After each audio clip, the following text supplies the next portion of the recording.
This could be a good educational topic, right? So what are bull flags really, guys? Like, especially these bull flags that have a downward sloping structure. It's an upward trend, and then it leads into a bearish consolidation. That's how you guys need to understand the pattern of a real bull flag. An upward trend, that is your pole, and then a bearish consolidation. Now, you guys are probably shaking your head, and you guys are probably saying, what do you mean by bearish consolidation? Bull flags are supposed to be bullish. Well, think about what a bull flag is, right? It's like this. That's a downtrend. A downtrend is bearish, right? So it's a pole, bearish consolidation, and then break towards the upside. What do we have over here?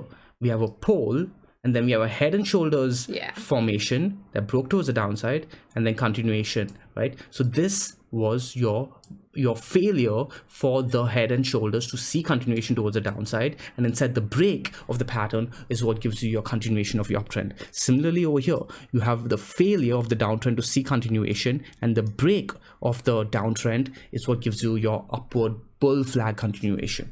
Boom. Great explanation.